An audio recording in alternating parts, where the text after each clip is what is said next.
అంటే well educated person అండి. అంటే జనరల్లీ ఈ పాలిటిక్స్లో ఇంజనీరింగ్ చేసి పాలిటిక్స్లో ఎంటర్ అయినటువంటి పొలిటీషియన్స్ చూసుకుంటే చాలా తక్కువ మంది. అండ్ నవీన్ అన్నని చూస్తే చాలా మంచిగా అనిపిస్తూ ఉంటుంది. ఒక ఇంజనీరింగ్ స్టూడెంట్, ఇంజనీరింగ్ ఫినిష్ చేసి he came in to politics. And అలాంటి వ్యక్తులు పొలిటికల్గా లీడర్స్ అయ్యి సమాజానికి చాలా మంచి పనులు చేయాలని చెప్పేసి అని జనరల్లీ ఎవ్రీ యూత్ ఆలోచన ఉంటుంది. అండ్ బికాస్ హీ నోస్ మంచి ఎడ్యుకేటెడ్ పర్సన్ కాబట్టి సో చాలా మెచ్యూరిటీ అండ్ చాలా పొలైట్గా ఉంటారు అందరితో కూడా. ఏరియాలో కూడా చాలా ఎవరిని అడిగినా, ఏ యూత్ని అడిగినా కానీ కూడా నవీన్ కుమార్ యాదవ్ అన్న చాలా హెల్ప్ చేస్తూ ఉంటాడు, సపోర్ట్ చేస్తూ ఉంటాడు అని చెప్పేసి అనే టాక్ ఉన్నది ఎక్కడైనా.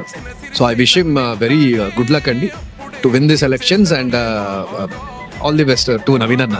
జూబ్లీహిల్స్ యూత్కి, జూబ్లీహిల్స్ ప్రజలకు కానీ ఇచ్చే మెసేజ్ ఏంటంటే ఫ్యూచర్ ఆలోచించి అండ్ ఎవరు అయితే బెస్ట్ అవుతారో వాళ్ళనే ఎన్నుకోండి అని చెప్పేసి నేను కోరుకుంటున్నాను.